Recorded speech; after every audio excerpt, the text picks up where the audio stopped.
Hello there and welcome back to another review. So today I'm going to be looking at a movie I probably should have reviewed a lot sooner than what I have done.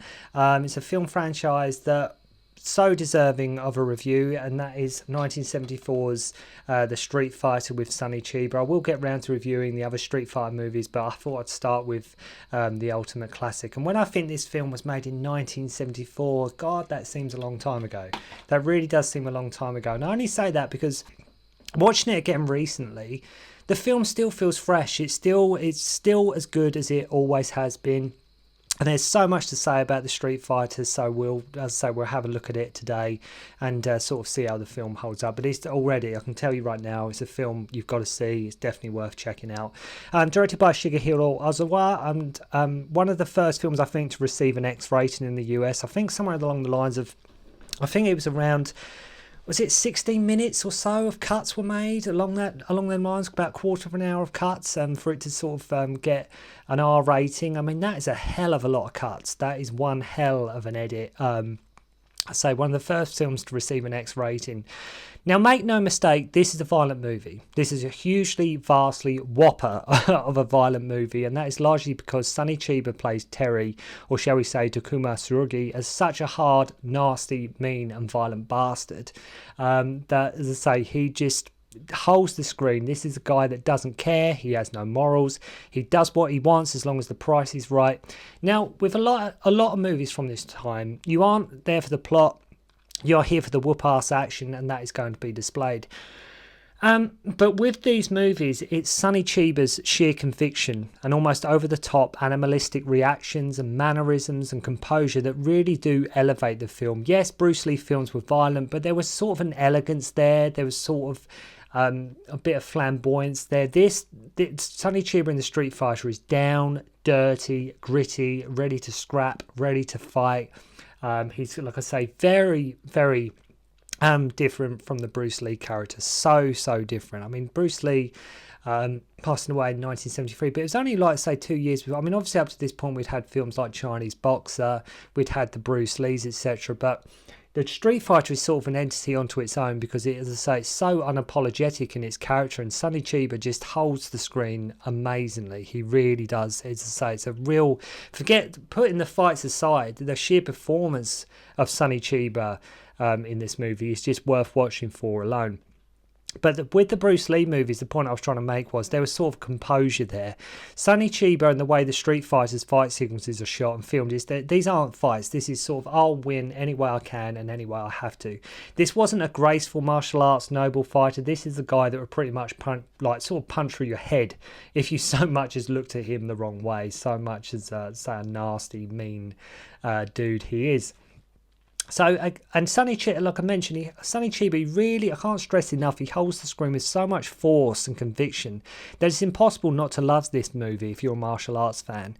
Now, what is the best martial arts film is all subjective, depending on who you ask, but if you are into martial arts, if you were into your kung fu, or if you're into world cinema or action movies, and wherever the film's from, if you're into your action movies, especially martial arts movies, of course there's certain films that everybody says, if you're new, that you must see. You know, like you've got to check out Enter the Dragon, you've got to check out 36 Chambers, right? You've got to check out King Boxer, all these films. But The Street Fighter is another one that you must see. To me, it's a must-see martial arts film. Drunken Master is another one that you must see. But the Street Fighter falls into that category as well. Now, this film has a legacy and a lot of influence behind it. It was the inspiration for Capcom to call Street Fighter, the reason why they called it Street Fighter, for example. The X-ray shots in the movies have been done in so many things, most notably in Mortal Kombat, and like the story of Riki-O. And I'm sure people in the West may be sort of become aware of this because of the Tony Scott, Tarantino penned True Romance, where the films were featured in that. And this is I think you could argue it's probably Sonny Chiba's most famous film. It's probably the role he's most famous for doing, and that. But don't let that put you off checking out other Sonny Chiba movies, because, as I say, he's got quite a nice body of work in terms of his filmography. But The Street Fighter is definitely a place you should start if you are new to Sonny Chiba movies, or just like Japanese martial arts movies in general. If up until this point you've only sort of been like a kung fu guy or a Hong Kong sort of martial arts kind of guy, and you're venturing out into sort of Japanese cinema, check out the Street Fighter. Please check it out.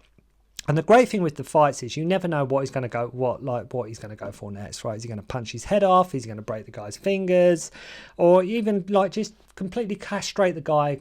You know, you have no idea. You have no idea what he's going to do. And this is the kind of film that if you want your fights bloody, brutal, violent, with a guy that takes no crap, then you're in the right place. As I say, Sonny Chiba, he's very animalistic, and he's got this furious intensity about him the whole time in the movie, and for the sheer performance and just the way he holds the camera, it's worth watching the film for alone. So we learn this guy Shigehiro has been sentenced to death as he sort of challenged the school and killed 7 men. Sonny comes into his cell as a priest, and the guy's like, "You are Karate Man too, huh? And I wish I could live long enough to fight someone like you." He's like, "There's still time," and they begin a fight in slow motion, which is a fantastic way to sort of start the movie. Not just have a fight, let's have a bit of a setup, let's have a guy in prison, let's have the two have a bit of dialogue. Then we can sort of begin sort of the credits or a slow motion fight or whatever it may be. But it's a great way to basically open the movie.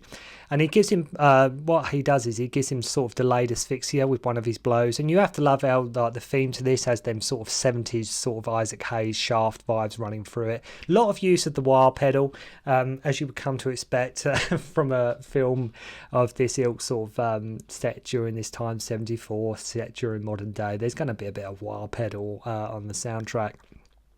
So after collapsing at his hanging, he has to be sort of hospitalised, I should say, as sort of his protocol. It's the law. He has to go to hospital.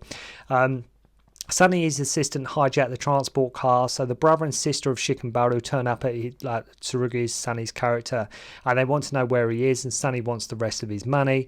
As they can't pay, he sort of like finger pokes the guy, the guy that's turned up in the eye, realising right away and very early on this is not one guy you want to mess with. They show that right away that you do not mess with Sonny Chiba in this movie. Chiba had mentioned with his performance, he has this ferocious intensity about him all the way through the movie. It doesn't slip at all. Like he is on, he is cranked up, like sort of all the way through the movie. The brother does like a flying kick through a window and falls to his death. We learn of this girl Sari, whose father has died, and she is the only beneficiary of the world's third largest oil company. So yes, the plot is about inheritance.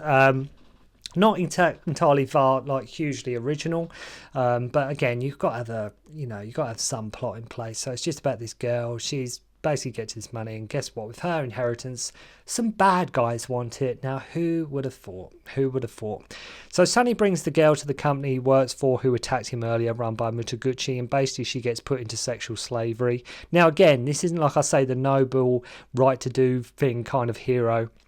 Mutaguchi introduces Sonny to Miss Yang and Miss Liang from Hong Kong, and they want him to kidnap Sari, but they won't pay him in advance. And Tsurugi learns there are like Goryukai involved, which has been sort of like Hong Kong assassination agency and the Yakuza. Sort of he learns they're involved. So after this meeting and him turning them down, they storm his apartment as they don't trust him to keep his mouth shut. And just so awesome with the sheer energy and crazy intensity that Chiba gives off. I mean, I probably will use or have used that word a lot in terms of that word intensity, but that's what this film is. It's intense. It's, as I say, there's not like a grace or like elegance and flamboyance to sort of like a Bruce Lee movie. This is a guy that, as I say, he's scrappy, he's dirty, he's intense. You don't know what he's going to do next. And that is where the fun is to be had with this movie, just the unpredictable nature of the character. But at the same time, throughout all what he does to earn a living, and he does have certain morals. There is a code there that he follows. He does have a certain ethic that he does follows, even if it doesn't make sense necessarily to other people, or they think he's just an animal or just a bit of an arsehole, basically. So Yang fails, and Yang, the evil lady, shoots him dead. So Chiba goes to get Sari, who is being protected at this karate school, and he's like, I want to challenge you to a fight. So he was sort of tasked with taking her out, and then he sort of wants to sort of protect her. He goes to this karate school where she's sort of like held up. She's being sort of like not protected, but that's sort of where she's holding up for the time being. So but he goes to this school and he's like, I want to challenge you to a fight. Well, he actually gets beat after sort of ferocious encounter with the master and some of the students. Now, if you watch the fight here in this sequence, and a lot of it's done in sort of one take, there's not a huge, in terms of the fight sequence, it's not a vast amount of edits.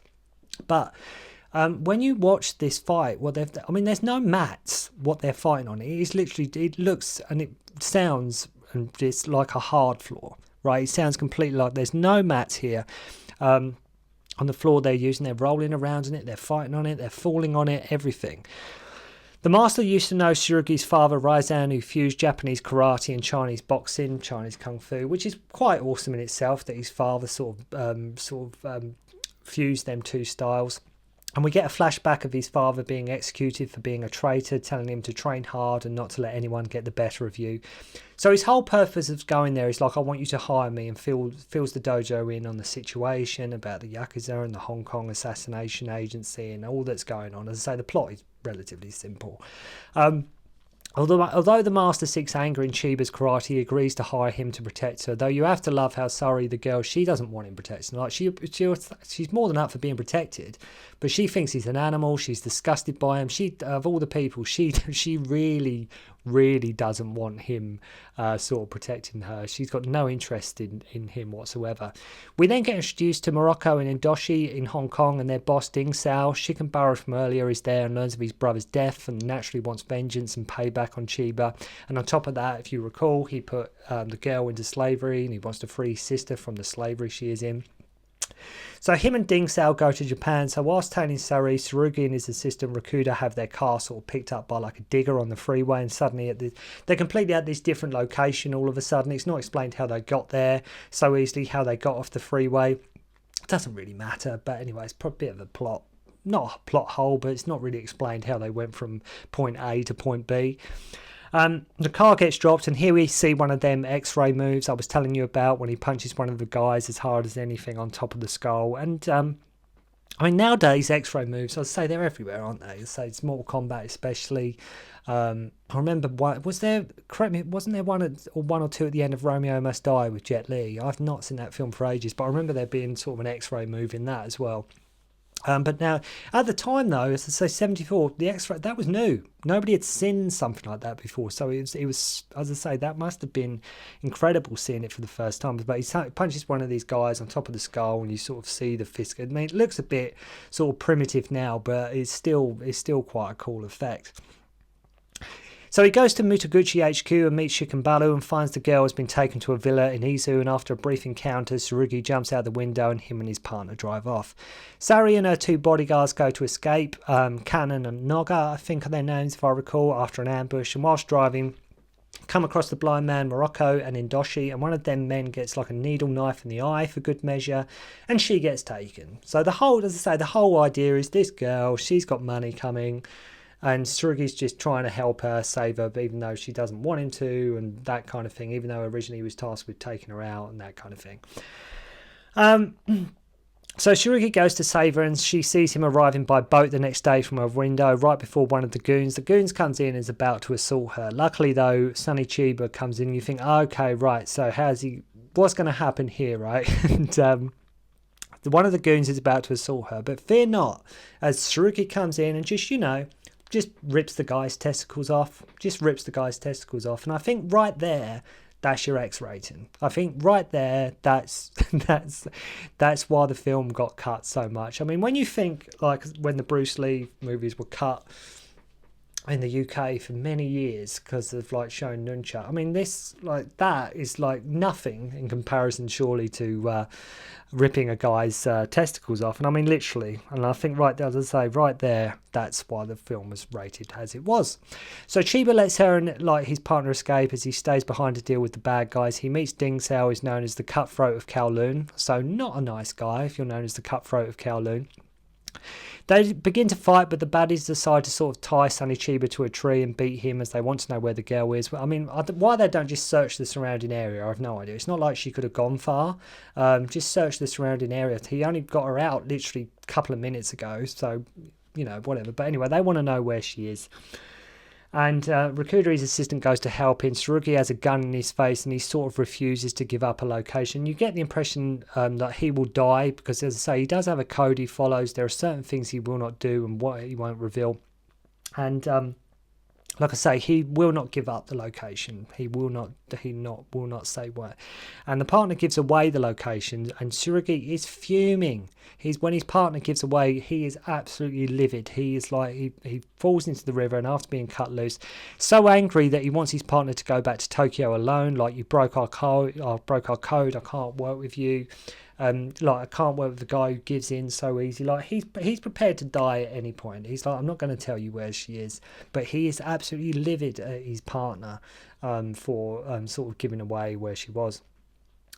After following the girl, he takes out one of the blind swordsmen on Morocco, and Rakuda comes to help on a motorbike but gets really injured and actually dies, which I never saw coming. I remember when I watched it the first time, I was really bummed out that his partner dies. I was so bummed out. I was like, I really didn't. I thought he'd sort of have like he does get a mini redemption, but I sort of thought he would have a mini redemption and actually live, but unfortunately he doesn't. Which I never saw coming. I thought he was going to be a partner in crime until the end. So it does give the film some emotional weight to the character and his story and the people he encounters. Chiba's acting, despite being an excellent martial artist, but his acting really comes through in his eyes. His eyes in this really he's acting just with his eyes alone. So a guy wants Sari to sign her money over to him and the Guru Kai, and to add insult to injury, he was the guy that killed her father too. So the film goes pure Metal Gear Solid 2 here, with Chiba trying to infiltrate this sort of frigate. He's making the goons cough up blood, breaking bones, you name it. And I love with the storm that is happening and the music, with the music in the background, it just adds to the atmosphere. And the fact it's at night too, it's just the cherry on the cake. Like I say, he's gone pure Metal Gear Solid 2 at this point. But it's a fantastic end to the movie. I say it screams atmosphere, and it really is so well done. I say the fact it's at night, we've got the rain, it's on a boat. It really is cool. It's a great end to the movie. One guy gets pulled over the balcony and his head explodes when he hits the floor. So the baddies agree to let Tsurugi fight Shikamaru, the guy from the beginning of the movie who was in prison, in exchange for the girl. Probably could have saved so much spilled blood if they would have just done that anyway. Just let these two fight. Again, the rain really adds to the whole mood, and I loved how Ding Sao it's so awesome that Ding Sao cuts down his allies. They shoot him, and he's like, "You played dirty," and he just like hacks them down. When they shoot him, or they fire their guns, or they're trying to interfere with the fight, he's like, he sort of cuts them down. He's like, he's all in the interest. He's still the cutthroat Kowloon, but he's still in the interest of fairness and things like that. He doesn't want to win or get the upper hand just because he's got it. He wants to do it the right way. Nachi, the sibling, joins the fight and grips Tsurugi and gets Shikamaru to use his sort of sai to stab them both. Bearing in mind at this point Chiba is nearly finished, like he's nearly wiped out, right? He's taken enough, he's nearly had enough. Then all is finished with a Mortal Kombat style good old fashioned throat ripping, and Tsurugi is helped to his feet, and sort of that's the end. I've sort of crashed through it a little bit there because I don't want to dissect this film to pieces because it's such an arcadey, fun, cartoony, over-the-top sort of forerunner to films like Story of Ricky and that kind of thing. But there's so much else to this movie that I just can't do it justice in a review alone. I will get through the other Street Fighter movies, but you must check it out. It's influenced so much. It's very violent. It's a martial arts film. Like I say, everyone must see. Along with cause when I talk about martial arts films, you must see. Yes, your Enter the Dragons. Yes, your 36 Chambers. Yes, your Drunken Masters. But Street Fighter, you've got to check it out. And it's one of them late night cult classics that you must see. Of course, I will get round to reviewing the other movies, but if you've never seen the Street Fighter, what are you waiting for? Go and watch Sonny Chiba. He's most intense, he's most furious, and just an amazing, brutal film. That's made in 1974, and way ahead of its time. So go and check it out. So thank you very much indeed for watching. Hope you enjoyed the review. See you again soon. Don't concentrate on the finger or you will miss all that heavenly glory.